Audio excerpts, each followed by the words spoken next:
Alah, tak usah takut lah, Allah Maha Pengasih, Allah Pengampun, Allah memberi, datangi aja pasti akan disambutnya. Kenapa ya? Kok tiba-tiba takut ya? Gimana kalau mati besok? Apa mau ku buat nanti? Ngadap mungkar nakir itu gimana kira-kira? Semua yang wajib hukumnya. Sengaja tak sengaja ditinggalkan, wajib diqadha. Semua yang sunnah hukumnya, sengaja tak sengaja ditinggalkan, sunnah diqadha.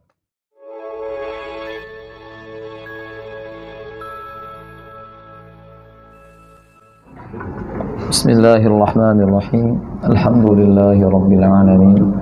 Wa afdhalus salati wa atammu taslim ala sayyidil awwalin wal akhirin sayyidil khalqi ajma'in sayyidina wa maulana Muhammadin wa ala alihi wa sahbihi ajma'in wa ba'd.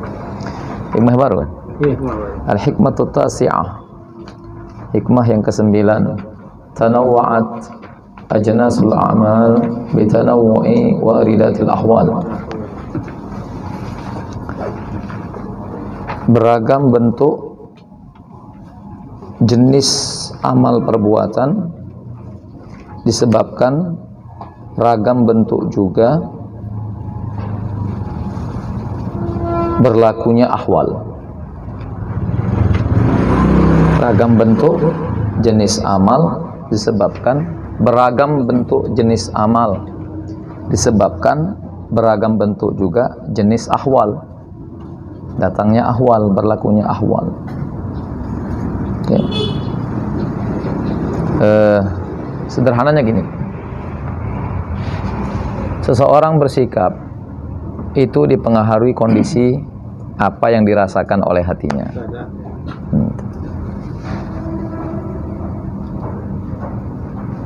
Ucapan, perkataan, tindakan, sikap itu pengaruh kuat apa yang dirasakan hati, apa yang dialami oleh hati. Bisa nggak kita bedakan orang sedih berbicara dengan orang gembira berbicara? Beda kan bentuk bicaranya, arahnya, kontennya, maksudnya, kandungannya, sasarannya, kan beda? Beda kan? Apa yang pengaruhi beda ucapan, tutur sapanya, sampai kepada intonasi yang terpengaruh? Apa yang menyebabkan? Perasaan, kondisi hati. Ini ahwal. Okay. Al-ahwal jam'u hal. Ahwal di Mutiara Hikmah, al-ahwal kan, waridatil ahwal. Ahwal itu jamak kata hal, mufradnya hal. Wal hal itu sendiri, wal halu huwal wad'u alladhi yamurru bil insan thumma yatajawazuhu duna aistakirra ladaihi. Itu. Ahwal adalah bentuk plural, jamak dari kata mufradnya singular hal. Hal itu sendiri adalah wada'ul ladzi yamurru bil insan, kondisi, keadaan yang berlaku pada seseorang. Yamurru bil insan, yang dialami seorang. Thumma yatajawazuhu, di mana kondisi itu bahasa yatajawazuhu, melewati, melampaui, melalui. Ya. Jadi kondisi keadaan yang dialami seorang, kemudian berlalulah keadaan tersebut yang sempat dialami oleh orang tersebut. Duna aistaqirodai, tanpa tidak dengan tidak menetap, dengan tidaknya menetap kondisi keadaan tersebut. Nah, itu hal. Jadi apa yang dialami seseorang kemudian hilang berlalu dengan tidak menetap, itu hal. Okay. Begitu Syekh Buti menerjemahkan, ya, mendefinisikannya. Kondisi yang dialami seseorang kemudian sirna berlalu dengan tidak menetap, itu hal. Wal ahwal tanqasimu ila qismain. Ini bedanya Syekh Buti menjelaskan masalah ini dengan mungkin kalau kita buka buku-buku klasik tentang hal ini apa? Nah. Sistem kuliah. Wal ahwal tanqasim ila qismain. Ahwal itu sendiri terbagi kepada dua bentuk. Dua macam. Ahwalun nafsiyatun wa ukhra ijtimaiyatun. Masuk ilmu sosial. Terbagi kepada dua macam, dua bentuk. Yang pertama ahwal nafsiyah, kondisi keadaan pribadi, kondisi pribadi, kondisi yang dialami oleh pribadi seseorang. Wa ukhra, kemudian ijtimaiyah, dan ahwal lainnya yang kedua, bentuk yang kedua adalah ijtimaiyah, kondisi sosial. Yang pertama pribadi, yang kedua sosial.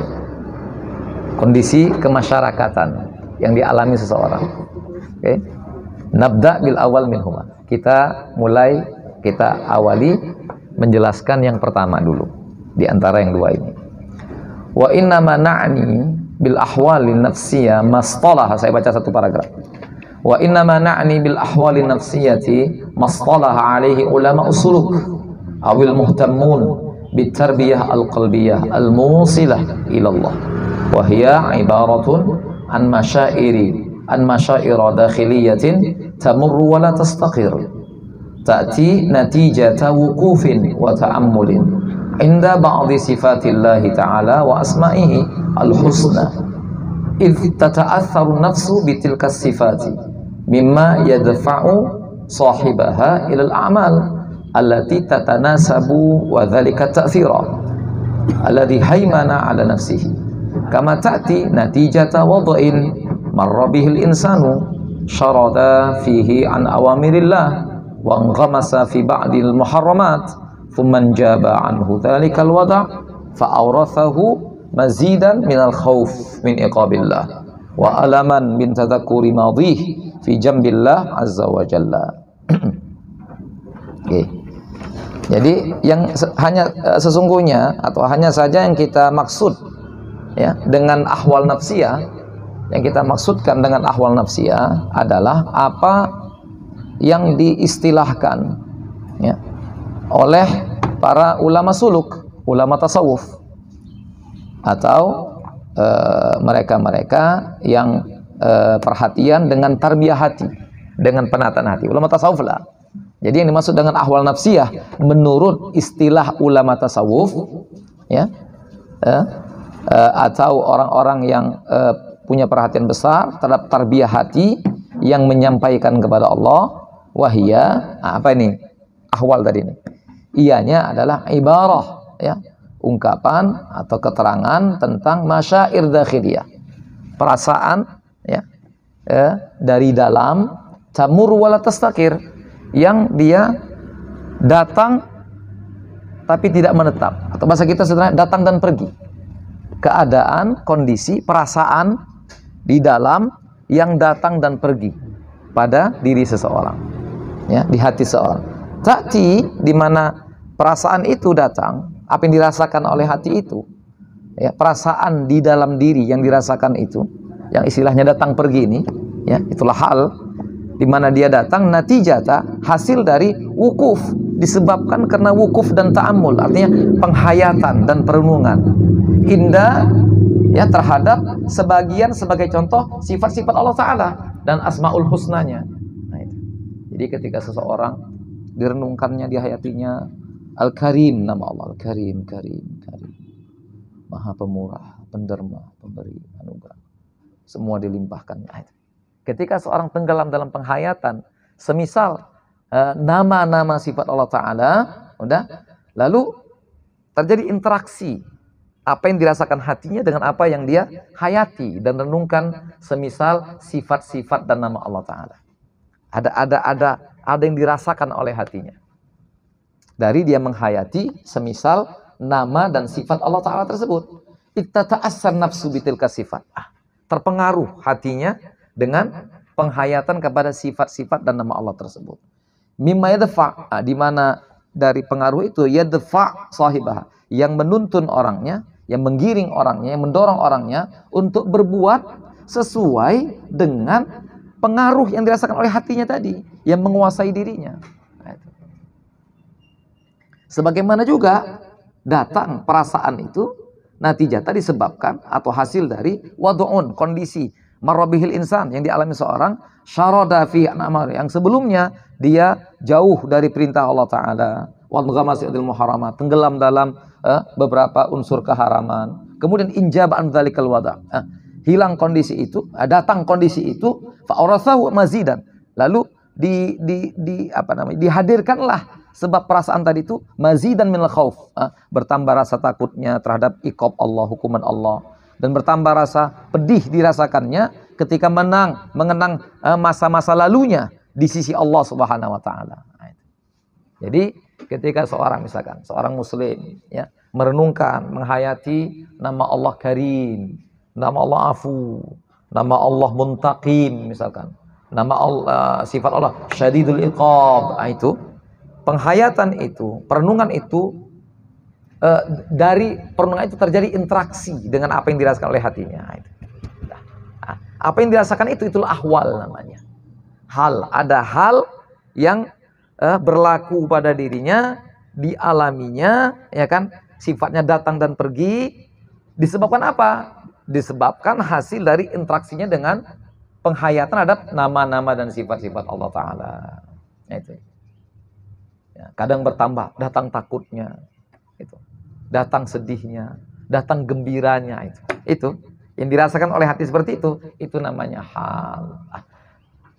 Udah, kita lanjut dulu, nanti baru saya jelaskan kembali. Fa fi sholihin mathalan man yaghlib alaihim al-wuquf inda sifati rahmah wal karam wal ihsan wal maghfirah wa sa'atil af wa kulluha sifatun mumbathiqah min ba'di asma'illahil husna fa tasarraf tasarrufatin diniyatin dzati tabi'in jamaliyin qa'imatin ala asasin rasikhin min husni dzan billah wa idza dzakara nasa billah lam yudzakkirhum illa bil katsir min fadlihi wa ata'ihi wa adaihi wa maghfiratihi wa afwihi wa idza tajaha ila ta'at wal ibadat fabidafi'in min hadha syu'ur yattajihu wa yaghlib ala sahibi hadzal hal hadhihi al hal ayakuna ijtima'iyyan naz'ah wa yang an akisa ilai taifun min hadhihi sifat nafsuha min sifati nafsiha fatakunu amaluhu mumbathiqatan anha.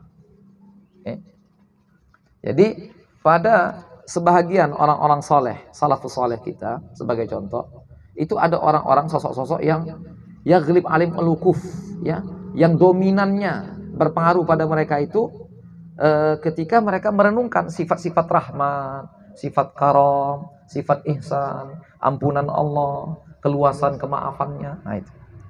Di mana semua sifat itu muncul dari sebagian nama-nama Allah Ta'ala. Lalu orang tadi berinteraksilah, artinya bersikap dengan sikap perbuatan yang ada nuansa agamanya, itu yang zati tabi, yang sesuai, ya, dia akan bertindak dengan tindakan-tindakan diniyah, tindakan-tindakan berunsur nilai agama yang tampilannya itu tabi' jamali, ya, yang artinya tampilannya indah, menyenangkan begitu. Qaimatin ala asasi rasikhin, tegak di atas dasar yang kokoh dari sebab husnuzon kepada Allah Ta'ala. Lalu apabila orang ini mengingatkan orang lain, ya, mengingatkan orang lain tentang Allah Ta'ala, maka dia tidak mengingatkan mereka melainkan dengan banyak menyebutkan karunia Allah, pemberiannya, nikmat-nikmatnya, ampunannya, kemaafannya.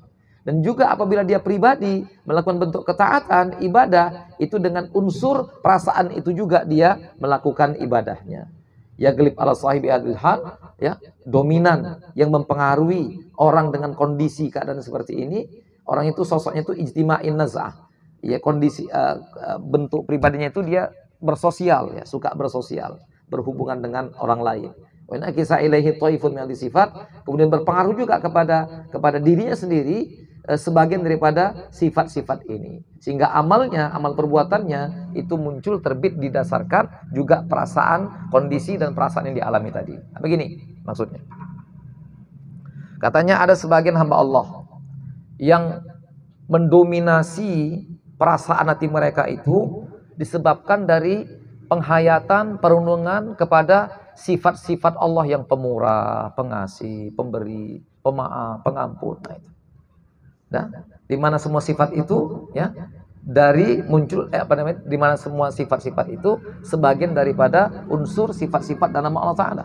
Lalu orang tadi berinteraksi dengan sifat-sifat tadi, lalu dia bersikap ya dengan sikap yang sesuai dengan interaksinya dengan sifat-sifat Allah tadi. Yang mana itu muncul semua atas husnuzan billah Ta'ala. Jadi kalau andai kata ada orang yang suasana hatinya ya penuh dengan rasa yakin dengan kemaafan Allah, ampunannya, kepemurahannya, kasih sayangnya, itu pasti cakapnya sama orang, alah tak usah takutlah, Allah Maha Pengasih, Allah Pengampun, Allah memberi, datangi aja pasti akan disambutnya. Gitu cakapnya. Kenapa cakapnya begitu? Karena yang mempengaruhi suasana hatinya yang begitu sifat-sifat Allah Ta'ala. Itu maksudnya. Jadi kalau dia cakap sama orang, cakapnya nuansanya begitu. Kalau dia bertindak, tindakannya juga seperti itu. Senang, gembira, happy. Kenapa? Karena itu yang mempengaruhi perasaannya saat itu. Itu yang mewarnai hatinya. Nah, sifat-sifat Allah yang seperti itu. Oke? Itu dia. Biasanya orang seperti itu katanya bentuk interaksi dengan orang itu dia suka interaksi sama orang, senang dia. Dia ingin nyampaikan sama orang tuh, Allah tuh pemurah, Allah pengampun. Tenang aja lah, Allah kan Maha Pengasih. Pasti Allah akan, gitu-gitu dia modelnya. Karena itu yang dirasakannya. Oke? Itu dia. Modelnya orang seperti itu dia suka dia berinteraksi dengan orang-orang. Dia ingin menyampaikan pesan-pesan indah tentang Tuhan kepada orang. Oke? Nah, itu maksud saya Putih. Kalau dia pun berbuat seperti itu perbuatannya, senang, gitu, happy dia. Gembira dia. Kenapa? Karena tadi dipengaruhi suasana hatinya dengan sifat kepemurahan Allah, kasih Allah, sayang Allah, ampunan Allah. Dah? Oke. Lihat, fa fi sholihin, ya paragraf berikutnya. Fa fi sholihin man yaghlib alaihim al-wuquf inda sifatil qahar wal iqab was sultah al-ilahiyah al-wasi'ah an-nafidhah wal iqabul ladzi tawa'ada bihi al-musrifin wal zalimin. Fayatasarraf tasarrufatin diniyatin dhati tabi'in jalaliyin qa'imatin ala asasin man taghribu alaihi atau man taghlaba 'alil khauf, itu mungkin saya rasa ya kalimatnya. Man yaghlibu 'alil khauf atau pernah kurang pas kalau gini kalimat. Nanti lah kita lihat. Wa syu'ur bit taqsir wa su'il hal la siyama in kana mimman lahu madin yattasif bisyurut wal ibtiad awamirillah wal inqimas fil atham wal mubiqat. Tapi enggak semua yang begitu, enggak semua seperti itu. Pada sebagian orang soleh juga ada yang dominan mereka alami itu wukuf indah sifat saat mereka menghayati, merenungkan sifat-sifat Allah yang bentuknya qahar. Allah itu menguasai, qahar, menggagahi, iqab, hukuman, sultah, kekuasaan, kekuasaan Tuhan yang luas dan nafidah, pasti berlaku. Iqabul ladzi tawa'ada bihi, kemudian hukuman, sanksi yang Allah ancam terhadap orang-orang yang melampaui batas dan zalim. Ketika ada sebagian orang soleh, itu yang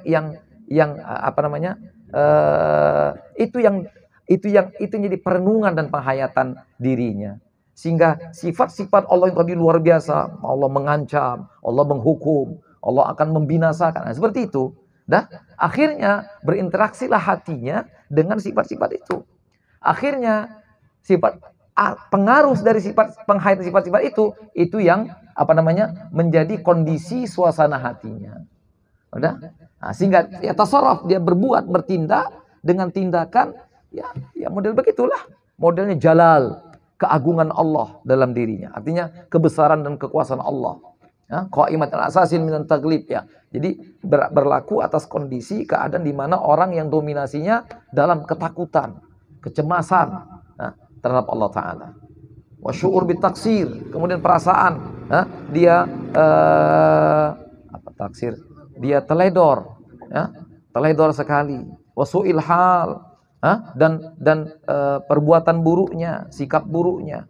La siyama, terlebih lagi apabila yang bersangkutan termasuk orang-orang yang punya masa kelam, ya, dia jauh, ya, menjauh, ya, lari dan menjauh dari perintah-perintah Allah Ta'ala, tenggelam dalam dosa dan maksiat, yang membinasakan. Apalagi seperti itu, dia ingat, ya, datang rasa takutnya, rasa cemasnya, ingat hukuman Allah, dan dia bisa saja Allah ikut.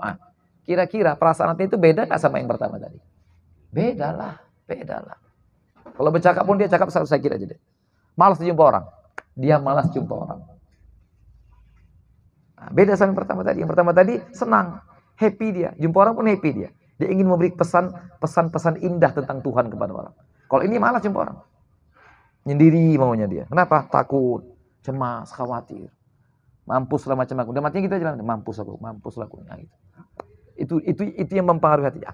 Kalau dia bercakap, bertutur sapa, ya terpengaruhi dengan kondisi itu. Cakapnya. Gimana Pak? Apa kabar? Kok usah tanya aku. Ini ada lagi nggak bisa nih, mati lagi. Berat gitu. Paham kan beda kan? Gini aja, coba tegur orang sedang happy, gembira, bahagia. Udah? Oke? Dapat entah apalah kira-kira. Ya, dapat hajatnya, lulus keinginannya, udah? Sama orang baru dirudung duka. Gimana kira-kira? Gimana? Responnya gimana kira-kira? Apa yang buat respon? Apa yang buat beda respon dari mana? Perasaan, suasana hatinya. Begitu juga. Ini juga aja. Yalah. Nah, cuma kalau cerita itu kan sedih duka seseorang dengan pribadinya. Ini sedih dukanya bersama Tuhan. Suka dukanya sama Tuhan. Dalam perenungan penghayatan kepada diri Tuhan dengan sifat dan asmanya, yang indah-indah muncul rasa gembira, rasa senang, sukacita, diekspresikannya dengan sikap perbuatannya. Nah, dengan satu lagi nggak begitu. Satu lagi sedang muram ini, sedang berduka, muram. Kenapa Wak? Apa cerita Wak? Nggak usah tanya aku. Nggak cerita, nggak ada sempat lagi bercakap sama aku nih. Neraka jahanam sama aku nih. Nah, model-model begitu dia. Nggak tahu siapa aku sebelumnya. Jahanam aku nih. Model-model begitu. Beda lah, beda. Intonasinya beda, suaranya beda, cakapnya beda, sikapnya pun beda. Beda. Senyumnya pun nggak ada lagi masam aja. Bukan artinya dia nggak senang sama orang. Dia takut. Dia ada merasakan rasa ketakutan, kecemasan besar dalam dirinya. Ingat dia hubungannya sama Tuhan. Nah itu. Jadi ada yang, inilah maksud kalimat tanawwa'at ajnasul a'mal bitanawu'i waridatil ahwal. Beragam bentuk jenis amal perbuatan, beragam bentuk sikap perbuatan sampai tutur sapa, disebabkan juga beragam bentuk perbedaan. Kondisi yang dialami dirasakan seseorang. Nah, itu aja. Sederhananya orang bahagia sama orang sukacita. Orang sukacita sama duka ya beda lah. Beda sikapnya, beda tutur sapanya, beda semua. Karena beda kondisi hatinya. Beda apa yang beda dengan sebab terjadi perbedaan hal yang berlaku pada hati dan dirinya. Nah, itu. Apa tadi hal? Al-wadu' alladhi yamurru bihil insan ya summa yatajawazu wa la yastakir, kan itu. Ya kan, apa yang dialami seseorang datang dan pergi. Berlalu tidak menetap. Nah, itu dia, itu hal. Tapi hal di sini bukan kondisi dia dengan diri dia macam kita enggak. Ini hubungannya bersama Tuhan, kondisinya bersama Tuhannya. Nah, itu. Hal yang menghantui, menyelimuti dirinya dalam dia interaksi dengan Tuhannya, menghayati, merenungkan sifat-sifat kebesaran, keagungan Tuhannya, sehingga datang rasa cinta, rasa sayang, rasa dekat, rasa takut, rasa jauh, rasa hina, rasa dina. Itu kan macam-macam rasanya. Rasa itu lebih hebat lagi. Itu yang di kondisi hati itu lebih hebat lagi. Itu miliaran rasa, triliunan rasa. Yang dirasa lisan saja bisa bermacam-macam dirasa lisan. Padahal gini, dunia jasad lebih terbatas dari dunia makna.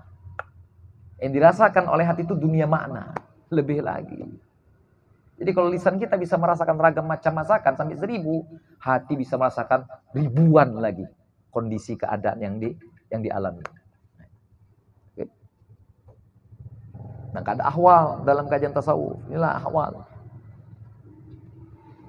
Fahadil awdha' nafsiyah tusama ahwalan.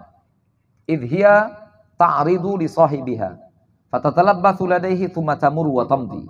Thumma qad tu'awiduhu maratan ukhra. ala annu la yujad miqatun muhaddadat li baqaiha faqad yatul amanu baqaiha wa qad yaksur. Inilah kondisi-kondisi keadaan ya jiwa atau pribadi yang sifatnya kondisi dialami secara pribadi yang disebut dengan ahwal. Kondisi-kondisi yang disebut dengan ahwal. Idhiya, di mana hal itu ta'rid li sahabiha, ya, menghampiri orangnya, talabbas ladaihi, ya, singgah sesaat kemudian pergi berlalu. Kondisi keadaan datang dan pergi, ya kan? Oke.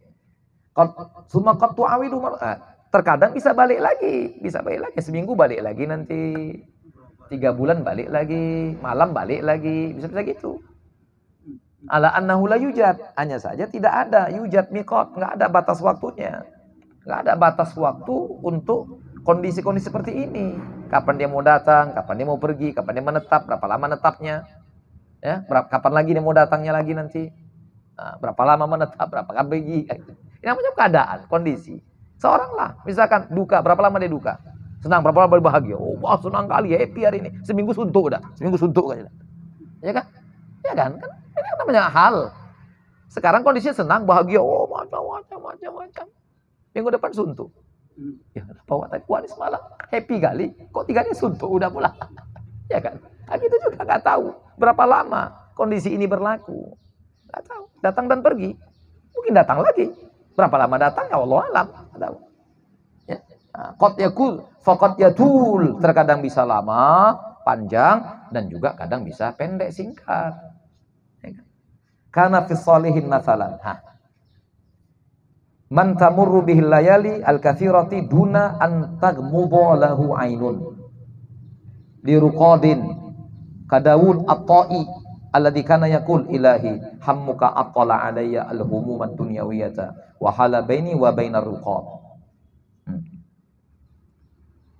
Pada sebahagian pribadi orang-orang soleh, sebagai contoh, ada di antara mereka tuh yang berlalu sekian malam lamanya, sekian malam, sekian panjang malam dan lamanya, duna, tanpa terpejam sedetik pun matanya, tak terpejam matanya, tak terpejamnya, sekian lama malam berlalu, tak bisa tidur, tak tidur, seperti yang dialami Daud At-Ta'i.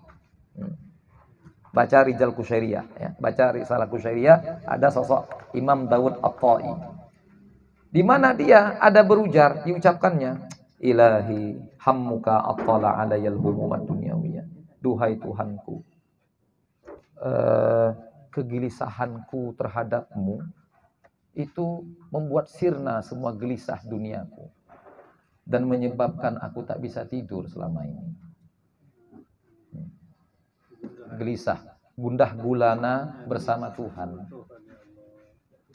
Gundah gulananya bersama Tuhan membuat hilang semua gundah gulana dunianya, dan juga buat dia sampai nggak tidur. Seorang lah misalkan ditelepon KPK, Pak, Bapak siap-siap Pak, kami mau ke rumah nih, meluncur. Kira-kira gimana kira-kira perasaannya? Gimana kira-kira? Masih enak makan, enak tidur, bisa terpejam kira-kira? Tenang Pak ya, Bapak mana-mana nih, kami meluncur ini, insya Allah sama tim ini. Bapak siap-siap aja. Siapkan bajunya. Siapkan. Kita ke Jakarta mungkin ini. Nah, gimana kira-kira? Apa yang dirasakan langsung?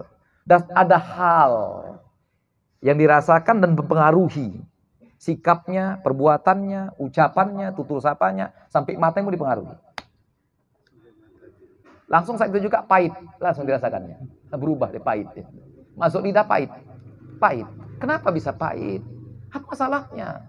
Tadi masih makan enak dia sarapan.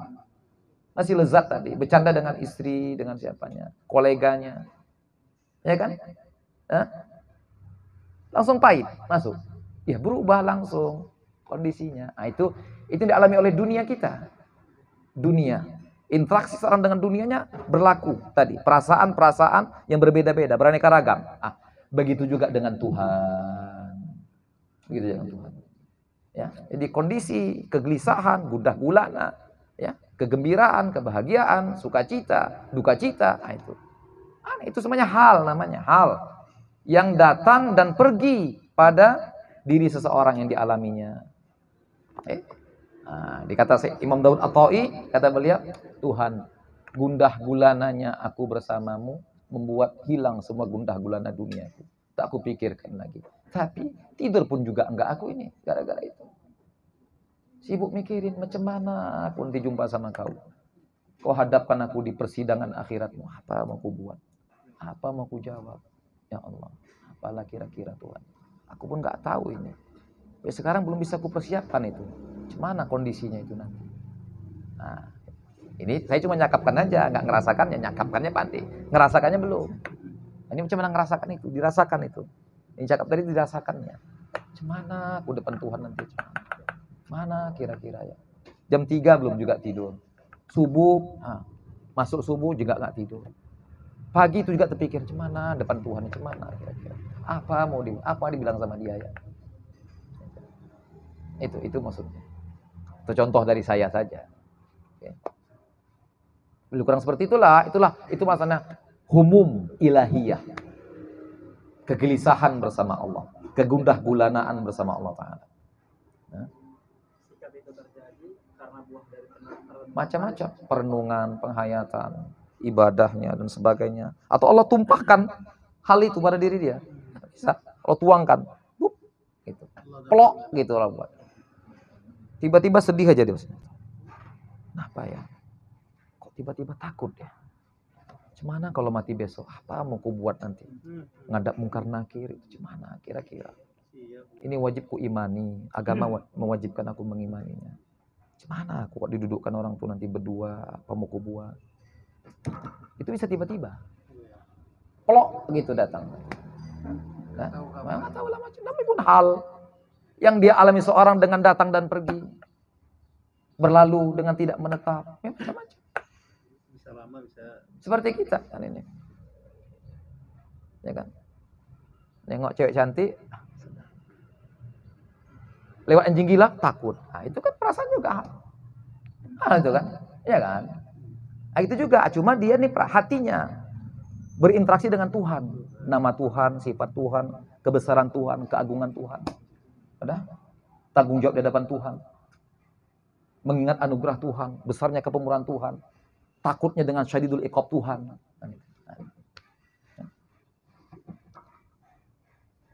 Jadi minta izin Ustaz, hari ini rajin beribadah, besok malas, hal juga itu. Iya. Maksud juga itu. Termasuk apa yang ada di hatinya, ya kan? Semua kan tindakan-tindakan hati, ya kan? Ya kan? Idza saluhat saluha atau salahat sa'iru amalihi wa idza fasadat amalihi. Allahu yal qalbu. Ya kan? Jadi kalau tak ada interaksi sama Tuhan, dalam hati awak apapun tak ada interaksi sama Tuhan, semata-mata menjalankan perintahnya dengan jalankan tetap. Itu harus dengan kesadaran penuh bahwa itu kewajiban kita. Tentang ada perasaan atau tidak mengiringi amal itu, rasa cinta, rasa senang, rasa takut, itu nggak ada urusan. Nggak ada urusan.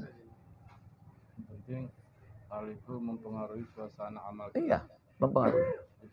Itu ya. Hal mempengaruhi sikap, perbuatan, tindakan seseorang. Tutur sapa dan sebagainya. Kondisi kemasyarakatan, kondisi pribadi terpengaruh dengan hal tadi itu. Tapi Tuhan bukan harus menyuruh kita berhal tadi itu, bukan. Karena sesuatu yang nggak bisa dipaksakan. Ini sesuatu yang datang dan pergi, menghampiri kita. Tidak tetap lah. Berarti hal ini nggak bisa diusahakan. Nggak bisa diusahakan. Dia muncul anugerah. Yang kita buat adalah sarananya. Sarana untuk mungkin bisa mengundang hal. Sarana. Ya kan? Kalau gitu, pergaulan kita pun bisa mempengaruhi datangnya hal itu. Udah pastilah. Duduk di majlis orang alim, nengok wajah orang alim, dengar tutur sapa orang alim, Rabbani yang untayan kalimatnya penuh hikmah, menghujam ke hati. Kira-kira ada nggak pengaruh hati? Nah, udah. Memang ada. Duduk di sama juga. Warung kopi ya kan. Ada juga yang akan mempengaruhi kondisi kejiwaan dan hati seseorang, ya kan? Pasti kan? Sosial itu lah. Kenapa memang itu manusia makhluk sosial, berinteraksi dengan dunianya, di sekitarnya.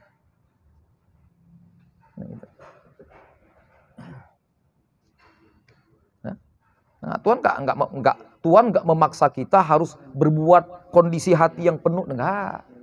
Jalankan saja perintah-perintahnya dengan sebaik yang kita bisa. Nah, sebaik yang kita jalankan, mudah-mudahan Allah anugerahkan hal-hal yang baik di hati kita untuk lebih menuntun kita kepadanya. Nah, gitu. Ya kan? Apalah kira-kira mempengaruhi kondisi hati seseorang ketika dia mengabaikan perintah Tuhan, nggak mempedulikannya, mengabaikannya, menganggap entengnya. Nah, apa kira-kira sikap yang seperti itu datang berupa pengaruh kepada hatinya. Gimana kira-kira? Nah, jadi terlepas mau hal ada yang dirasakan atau tidak pada seseorang, tetap dia harus tunduk patuh sebagai abdi Allah menjalankan perintah-perintahnya. Dan begini, ini lagi nggak sur ini, lagi nggak mantap ini kondisi. Jadi mana? Nggak pala tahajud dulu lah, nggak ada rasanya. Nah, bukan begitu. Nggak bisa begitu, nggak ada urusan sama itu. Yang namanya amal, junjung amal tuh sama Tuhan. Ya kenapa Pak? Biasa semalam begini. Tapi kan kaitan amal itu kan juga terkait dengan hal kita. Iya. Bisa jadi misalnya pada saat dia seperti itu, mungkin hal dia itu teringat akan dia apalah jauh daripada agama hingga tahu salat tahajud malam itu salah, itu bukan begitu. Hal yang kita maksudkan itu bukan seperti tadi, bukan hal yang begitu. Artinya begini, ini kondisi seseorang bersikap, bertindak, berinteraksi, ya, disebabkan penghayatan kepada sifat-sifat Allah. Yang sifat Allah itu dua secara garis besar, Jalal dan Jamal. Jalal itu sifat yang membuat seorang itu cemas, takut, khawatir, bimbang, takut akan ancaman Allah, hukumannya itu. Kalau Jalal itu yang tadi, yang pemurah, pengasih, penyayang. Itu. Nah, adapun yang tadi misalkan lagi nggak sur-sur, kalau bisa sur nggak sur gitu, bisa juga nggak sholat. Cuman Pak Juhur ya, alah lagi nggak semangat aku nih Juhur nih, besok aja lah Juhur. Besok masih ada Juhur, bisa gitu nanti. Lagi nggak semangat dia. Ya tahu nggak masalahnya kan ini dengan berhubungan dengan masalah yang sunat. Iya. Artinya kan nggak begini, enggak. Mungkin dia lagi bisa. Udah lama nggak ketemu dengan ulama. Iya, bisa. Kan ketemu dengan ulama ini kan bisa menimbulkan semangat. Iya. Udah lama nggak silaturahmi sama ulama, jadi akhirnya turunlah semangat ibadah dia. Iya. Enggak mood lah, ya kan. Udah lama usah tahajud lah. Itu kekeliruan, itu kesalahan namanya. Bukan salah dosa. Jangan paham, ini bukan salah dosa, bukan salah maksiat, bukan. Tapi sikap yang salah. Satu amalan itu ketika seseorang sudah merutinkannya dalam bentuk sunnah, mau dia rasakan dijiwainya atau tidak, itu tetap harus dipersembahkan kepada Tuhan, dijaga untuk dipersembahkan sama Tuhan, nggak ditinggalkan. Terlepas dia itu menjiwainya atau tidak sama sekali. Terserah apa dia merasakan nikmatnya atau tidak sama sekali. Nah itu. Jangan nikmat, rasanya nikmat dibuat, rasa nggak nikmat tinggalkan. Bukan begitu. Tetap dikerjakan amal-amal tadi itu. Oke. Dirasakannya, interaksinya dengan amal itu tetap dia kerjakan sama Tuhan. Nah, tinggal lagi bagaimana dia bisa mendapatkan yang terbaik dari amalnya dalam pelaksanaannya. Ada yang luput. Kenapa kok malam ini kenapa nggak enak? Kenapa kok malas? Kenapa kok seminggu ini malas saja begitu? Ada yang salah mungkin. Ada kondisi yang nggak pas kira-kira. Apa kira-kira masalahnya? Oh mungkin kurang zikir, kurang wirid, tinggalkan amalanku. Oh mungkin tadi ada sikap yang salah, tutur sapa yang nggak pas, ada penglihatan yang nggak pas. Dikoreksinya, begitu. Okay. Jadi bukan begini, karena rasa dia nggak terpanggil hatinya di malam-malam ini untuk melakukan amal-amalnya, baca Quran biasa rajin, sujud semalam. Datang kondisi malas, kondisi ini, lalu dia anggap itu hal tadi itu juga. Bukan ini hal-hal yang baik ini. Hal-hal yang baik yang menghampiri diri hamba Allah tadi itu. Tinggal lagi ada dua kemungkinan. Baik membuatnya jadi tertutup pribadinya, kena ketakutan luar biasa, dan baik yang membuat dia senang berinteraksi dengan orang-orang. Karena yang dialami itu apa yang dirasakan sifat-sifat pemurahan Allah Ta'ala. Pemurahnya Allah, pengasihnya, penyayangnya itu. Jadi itu kita di sini cerita kondisi-kondisi yang baik, hal-hal yang baik. Bukan seperti yang saya tanyakan tadi, bukan. Itu kondisi mempengaruhi seorang untuk malas ibadah, bosan untuk beramal. Udah? Atau mungkin hal lain lagi masalahnya buat dia nggak merasa harus udahlah istiqomah gitu. Enggak, bukan begitu. Oke. Memang itu hal juga, tapi bukan cerita hal yang ini. Ini hal yang kita cerita ini hal-hal yang baik yang dialami seorang datang dan pergi. Nah, kalau itu hal juga namanya, ya kondisi juga. Karena bagaimanapun yang menentukan sikap seorang adalah hatinya, ya kan? Ya kan? Idza shalla amalihi, kan hatinya baik-baik amal. Gitu. Hanya tadi itu pengaruh antara pengaruh baik dari Tuhan, dari malaikat, nah itu kan, namanya khotir, lintasan-lintasan, atau pengaruh buruk dari syaitan, dari syahwatnya, dari nafsunya, untuk dia meninggalkan amal-amalnya tadi, menganggap nggak perlu kalilah, gitu. Nah itu. Oke. Jadi kita bedakan ini maksud hal di kajian kita dengan hal juga. Tadi Ustaz Asmu'i nanya hal juga, tapi bukan hal yang kita bincangkan. Hal lain yang berlaku pada hati. Ketika hati dihantui dengan hal-hal yang membuat dia bisa buruk. Nah, godaan setan, syahwat nafsunya. Udahlah, ngapain lagi? Kan lagi nggak enak ini sekarang. Itu. Dari mana datangnya itu? Nah, udah usah dulu lah. Kan udah sebulan sholat tarawih. Ini libur lah dulu, Syawal. Kan Syawal ini. Masih tarawih. Kan ada lagi tarawih. Udahlah, libur dulu. Tapi witir, atau usah witir. Alah. Masih lama lagi, banyak witir. Mau usah witir dulu. Sekarang lagi senang-senang ini. Itu bukan hal itu. Halu itu. Itu bukan masuk bagian ini. Bukan bagian ini. Jadi gini. Dia tetap bangun malam sholat tahajud. Tinggal lagi, ada yang bangun malam itu senyum, senang, berbunga-bunga hatinya. Aku menghadap Tuhanku yang maha pemurah. Wallah, indah kali malam ini berduaan dengan sang kekasihku. Nah, satu lagi enggak, ngelapor juga tapi takut. Mana nih kok jumpa dia hajab laku nih, mati laku. Dua-dua bangun tahajud. Cuma kondisi hati mereka beda. Itu. Kalau yang tadi enggak, yang tadi itu satu tahajud bangun karena dia dapat hal dari Tuhan yang baik. Satu lagi dapat hal dari setan sama nafsunya sehingga tak apalah lagi sholat nih. Lagi enggak mood. Nah, bisa bedakan halnya di sini. Oke. Ya, kalau ikut mood pula, itu pentingnya menjaga amalan sunnah. Apa kata ulama? Orang yang istiqomah menjaga amalan sunnah dipastikan lebih dulu dia istiqomah dengan amalan wajibnya. Orang yang nggak punya amalan sunnah mungkin akan merasa biasa meninggalkan amal wajib. Ya kan? Cocok kan? Cocok. Orang istiqomah dengan amal wajib pasti ada perasaan di hatinya untuk menambah amal sunnah. Pasti. Kalau ada rasa senang dengan itu, pasti. Nah, lalu ketika seorang punya amalan sunnah yang diistiqomahkan, udah tentulah lebih istiqomah dengan amalan wajibnya. Tapi ketika orang nggak punya amalan sunnah sama sekali untuk diistiqomahkannya, nggak punya amalan itu, dia akan merasa berat terbebani dengan amalan wajibnya. Dan dia akan mungkin merasa biasa, mudah untuk meninggalkannya. Itu rumus itu. Nggak percaya, tanya sama yang pengalaminya. Itu rumus itu. Asli seperti itu. Ya kan? Nah, ya. Yakin. Nah, itu manfaat terbesar dari mengistiqomahkan amalan sunnah. Menjaga amalan wajib. Itu dia. Pasti. Yang nggak punya amalan sunnah, khawatir. Sebagaimana dia merasa nggak perlu dengan amalan sunnah, merasa nggak terpanggil gitu. Mudah bagi dia kalau harus satu saat kena syahwat nafsunya meninggalkan amalan wajib. Tapi kalau yang sunnah pun nggak pernah ditinggalkannya, itu kenapa sampai yang sunnah juga, apa kata ulama kita? Sunnah diqadha. Itu dia. Karena itu. Untuk betul-betul membackup amalan wajib itu. Jangan sempat ternodai amalan wajib. Makanya Tuhan marah kan dalam hadis Nabi. Apanya si Polan nih?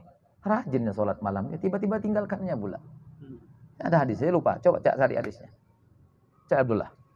Orang yang sholat malam, selang berapa lama, ditinggalkan. Tuhan marah, Tuhan benci dengan orang seperti itu. Dan ini dikiaskan sama ulama untuk semua amalan yang dirutinkan. Quran, zikir, wirid, hizib, dan sebagainya. Sehingga ada anjuran untuk mengkobo itu semua. Nggak bagus. Itu kenapa apa dalam hadis yang sering kita hafal waktu kecil sejak ahabbul a'mal ilallahi adwamuha wa in qalla. Ahabbul a'mal ilallah adwamuha wa in qalla. Berarti azammul a'mal ilallah in qata'a ilaihi. Ya kan? Amal yang paling cintai adalah amal yang terus-menerus continue walaupun sedikit. Amal Allah benci apa? Amal yang putus-putus kepadanya. Berarti itu kan? Amal yang tidak Allah senangi adalah amal yang putus-putus sampai kepadanya. Ya. Alhamdulillah. Malaikat melapor. Seminggu ini ada dia kata Tuhan. Rutin. Ada Tuhan. Alhamdulillah. Ya, mana 3 bulan dia? Kemana giginya? Malaikat itu buat keterangan. Enggak mood. Lagi enggak mood. Suasana hati. Awal. Ada apa? Enggak dapat?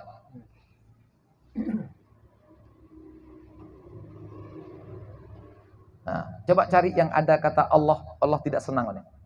Qala li Rasulullah sallallahu alaihi wasallam. Rasul bersabda kepadaku, "Ya Abdullah, Abdullah bin Amr bin As, ya Abdullah, la takun mithla fulanin. Kana yakumul lail fataraka qiyamal lail." Wahai Abdullah, jangan macam si Anu ya. Rasul bilang gitu, jangan macam si Anu.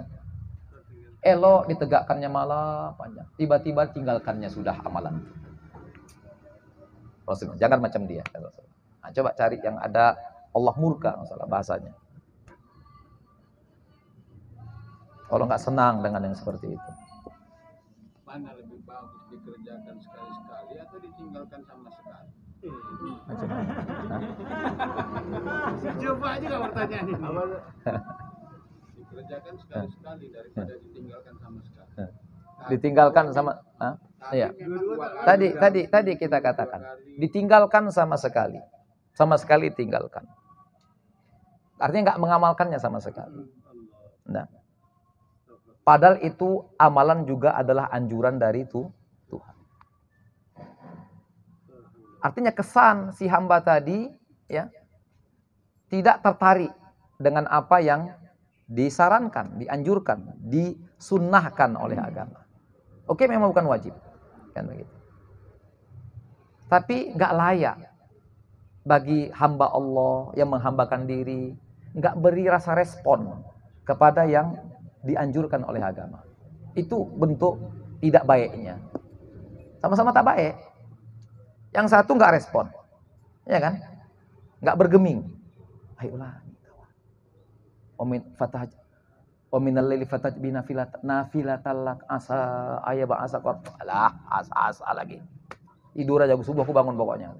Mana kira-kira? Hah? Wa minal fatahat Tuhan nih, Tuhannya apa? Wa minal laili fatahajjat bihi nafilatalak asa ayaba asaka rabbuka maqam. Alah Tuhan, asa lagi. Tidur aku nih. Gimana kesannya kira-kira? Dengan tawaran seperti itu dia abaikan. Yang satu lagi dia penuhi, tapi nggak serius. Mangkir juga. Dua-dua tak senangi Tuhan sebenarnya. Tapi dalam kajian ini bukan ini kesalahan yang bukan dosa.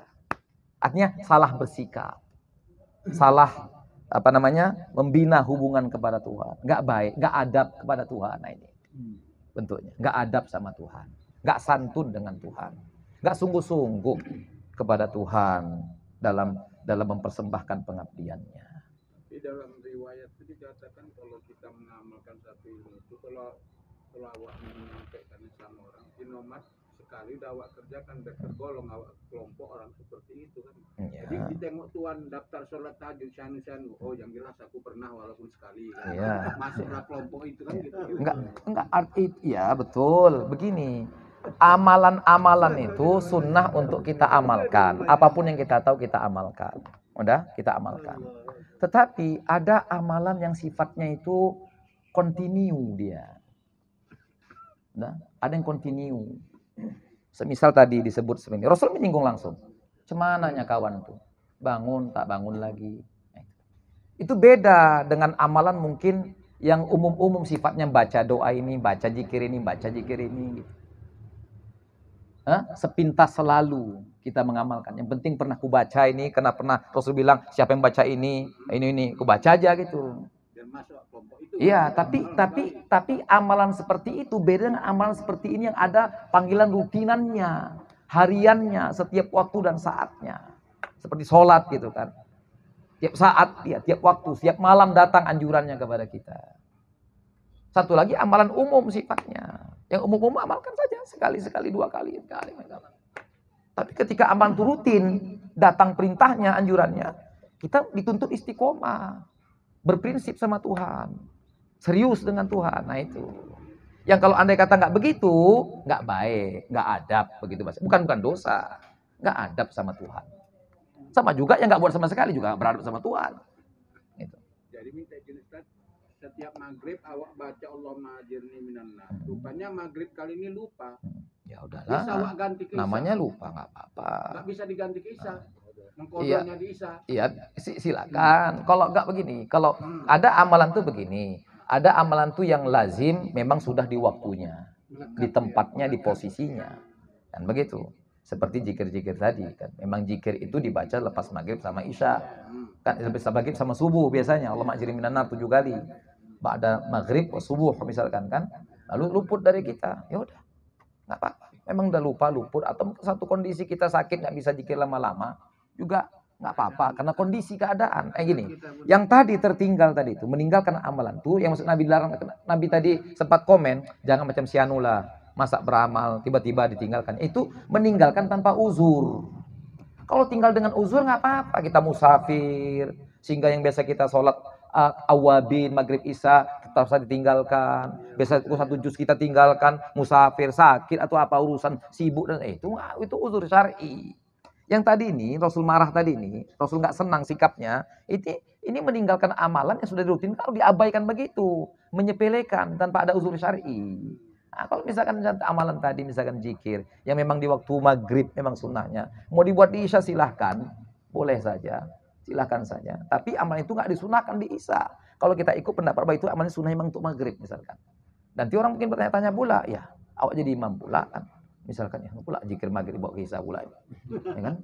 Nah, kalau ngamalkan niat mengqadhonya, nggak usah nunggu isya, habis maghrib aja amalkan. Kita ingat amalannya, kita ingat amalkan langsung majirni minan nar, majirni minan nar, majirni minan nar. Kalau kita amalkan di tempat nanti buat tanda tanya bagi orang kan payah kan. Nah, kalau kita amal pribadi mungkin nggak apa-apa lah, amal pribadi, sholat sendiri, kita nggak imam. Tapi kalau kita imam nanti jadi tanya orang sih, ya ini kan amalnya amalan maghrib nih, amalan subuh, kok sih pula diamalkan. Nah, segala jenis amalan itu kalau ditinggalkan sunnah diqadha. Iya, begitu. Apapun dia. Baca Quran 1 juz 1 malam, itu rutinannya. Atau malam itu dia kurang sehat, atau sibuk, atau sedang macam-macam urusan. Kapan? Besok pagi diqadhanya 1 juz. Nah gitu kan. Semua gitu. Begitu anjuran ulama kita. Ya kan? Apa kata ulama? Kaidah dari ulama kita. Semua yang wajib ditinggalkan, wajib diqadha. Semua yang sunnah ditinggalkan, sunnah diqadha. Semua yang wajib hukumnya. Sengaja tak sengaja ditinggalkan, wajib diqadha. Semua yang sunnah hukumnya, sengaja tak sengaja ditinggalkan, sunnah diqadha. Nah itu. Cerita mut. Kalau dia puasa Senin, Senin ini puasa dia tengah hari dibatalkan. Enggak, Itu unsurnya. wajib qadha apa Enggak, qadha? sunnah. Mazhab Syafi'i sunnah qadha. Mazhab Imam Abu Hanifah wajib qadha. Kita sunnah mengqadhanya. Imam Abu Hanifah wajib mengqadhanya. Kalau kita enggak, kita sunnah. Tetap sunnah ya. Jadi seperti itu. Begitulah menjaga amalan sunnah. Fadhal Bang Usman. Ada, Bang Usman ada aja. Fadhal. Iya. Iya. Iya. Ini yang wajib kalau ditinggalkan sengaja tak sengaja wajib diqadha. Yang sunnah ditinggalkan, sengaja tak sengaja, sunnah juga diqadha. Contoh, yang sunnah, yang wajib kan udah maklum kita, ya kan? Sholat subuh, sengaja nggak sholat, ya kan? Sengaja nggak sholat. Nah, tahu-tahu jam 8 takut sama Tuhan, diqadhanya, ya kan? Atau takut lah, wajib qadha. Atau tertidur dia, habis subuh waktunya, qadha juga. Sengaja tak sengaja. Yang sunnah misalkan, sunnah, sunnah rawatib, sunnah duha, bala kira-kira. Tak sengaja tertinggalkan, atau sakit, kurang sehat, ada uzur syar'i lah. Artinya ada uzur yang buat dia meninggalkannya dengan tidak sengaja atau sengaja. Atau tanpa uzur syar'i, macam tadi nggak mood. Ya, kok belum dua juga nih? Aduh, lagi nggak enak. Malas sekali. Ambil habis, salah nyesal pula aku tak duha tadi. Juhur qadha langsung duha tadi. Atau kapan lah, terserah dia lah, dia mengqadhanya di waktu dia enaknya, nyamannya. Nah itu. Tetap berlaku. Jadi bagi mereka yang memandang cukup dengan bertaubat dan artinya banyak amalan sunnah, kabarnya mereka mengambil dari Ibnu Hazm, betul? Tak tahu. Ibnu Hazm mungkin Ibnu Hazm. Tapi madzhabul arba'ah, fuqaha millah. Udah, khususnya mazhab yang 4, sepakat semuanya. Semua yang wajib ditinggalkan dengan sengaja, terang-terangan, tanpa uzur syar'i, udah, takasulan istilahnya, kaslanan, nah, wajib semuanya diqadha. Tapi di lain cerita Bang kemarin sama Ustaz Fauzan. Apa itu? Ada satu orang ustaz mengisi di acara pengajian kami lah. Alah. Jadi saya bilang, dia kan mengatakan tak ada qadha. Saya bilang, Ustaz ini 4 mazhab loh, mazhab mengakunya. Kemudian Ustaz bilang nggak ada. Jadi dia beralasan ikut Al-Quran dan Itulah bodoh orang sekarang. jadi betul kealasan kami. Hampir juga pegang urat juga. Hampir tertumbuk juga deh. Dia udah anggar. Itu orang bodoh. Saya dan satu katanya. Kalau memang yang siapa yang melawan Quran dan Sunnah, saya siap untuk itu. Saya bilang siapa yang melawan Quran dan Sunnah? Saya dan semua bilang. Saya dan semuanya. Jadi saya bilang ini 4 mazhab itu kan benar-benar Quran dan Sunnah. Saya bilang. Jadi tapi dia ada emosi.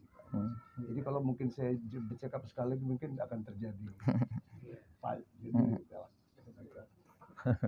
Jadi cuma yang saya Itu bodohnya orang sekarang itu. Cuma yang saya kesal dalil dia mengatakan saya akan lawan siapa yang melawan Al-Quran dan Itu bodoh, itu orang bodoh. begitu aja.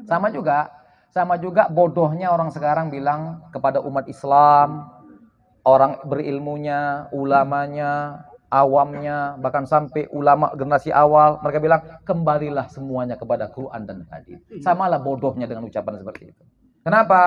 Dia beranggapan bahwa selama ini umat Islam dari sejak generasi ulama salafus saleh nggak paham Quran hadis menjadikan pegangan hidup mereka. Mereka ngajari mereka untuk kembali kepada Quran hadis. Aku ngajari kalian.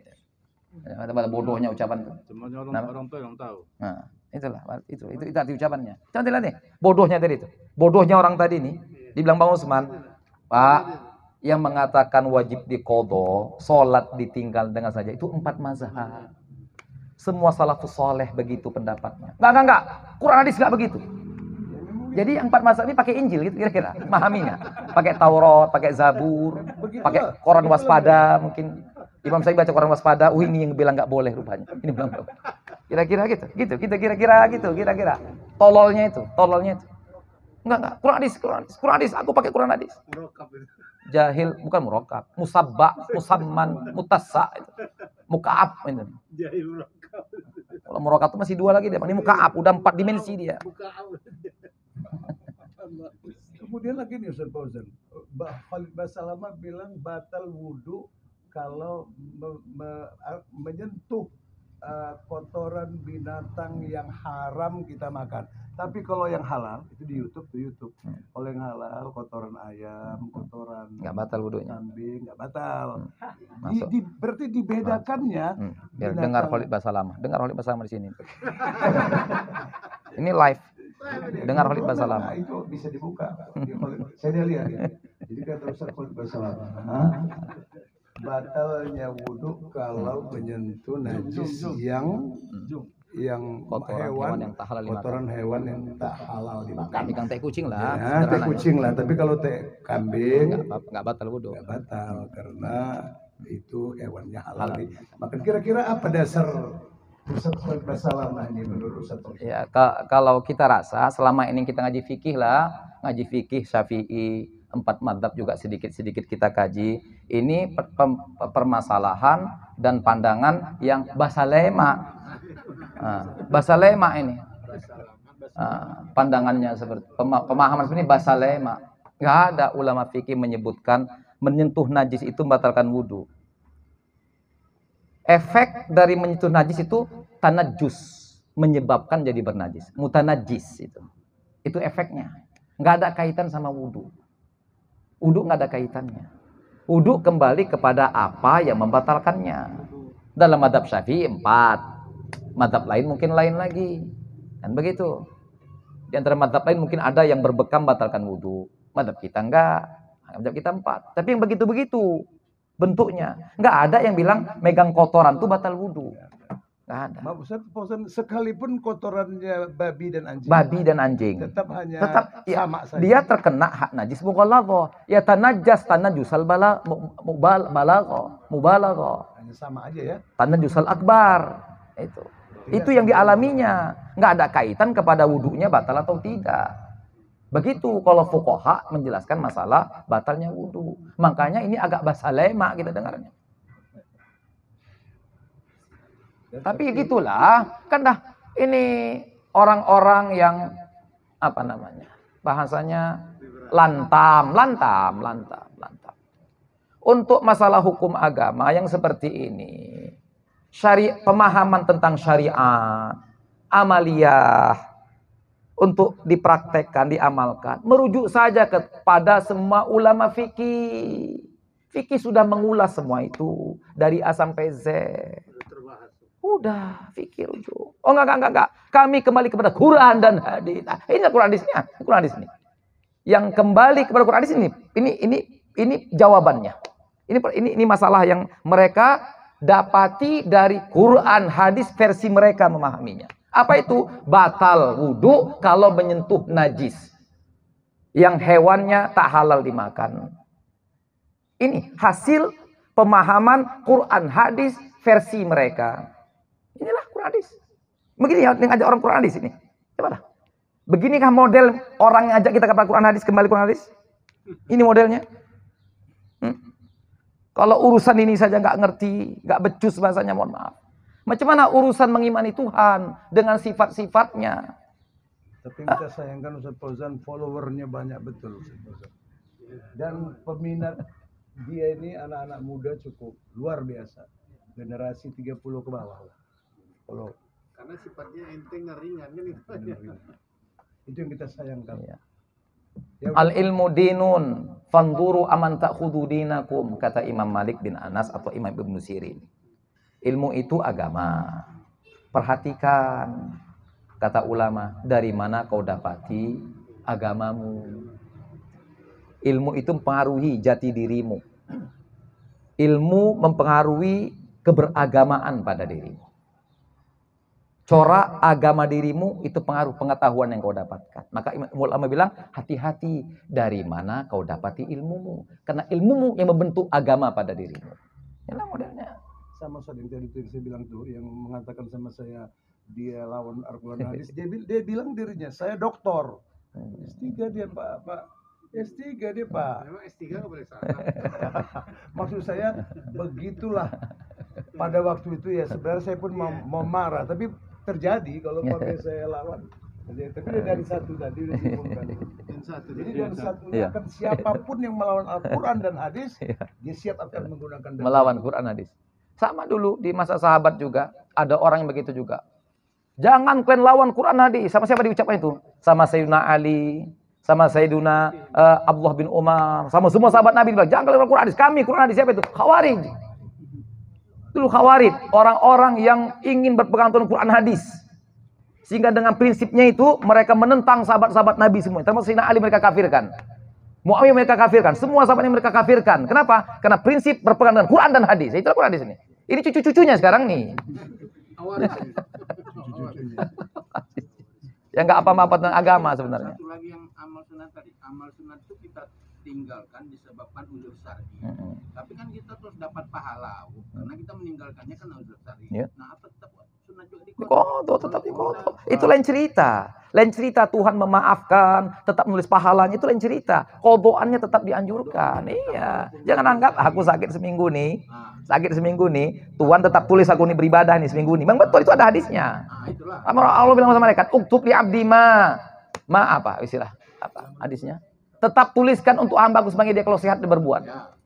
Nah, itu kata Tuhan. Tapi walaupun begitu, anjuran untuk mengkodok itu lain cerita daripada Allah tetap menulis pahala untuk dia. Tetap dianjurkan untuk dikodok. Walaupun Ustaz sunat ghairu muakkad tetap dikodok. Sunat pun tidak muakkad kalau dirutinkan.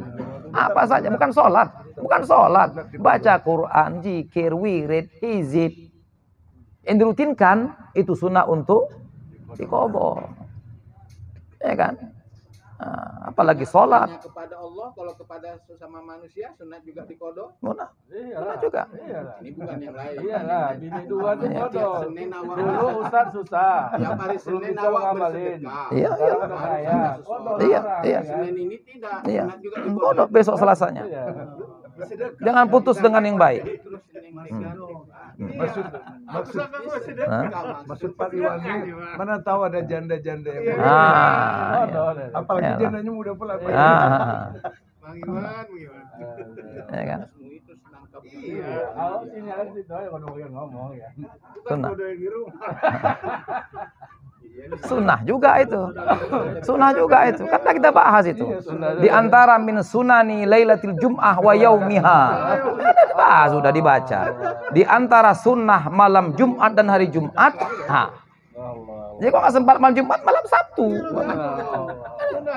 Apa nih Bang katanya? Kodoan lillahi ta'ala. Fi budhi ahadikum. Iyalah, sedekah. Ya kan? Ya kok lain pula malam nih Bang, apa nih cerita ini katanya. Malam Sabtu ini katanya.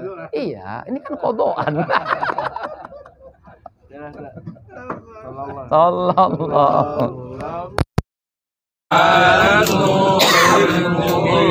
أحمد المصطفى سيد المرسلين صلى الله ربنا على النور المبين أحمد المصطفى سيد المرسلين وعلى آله وصحبه أجمعين وعلى آله وصحبه أجمعين.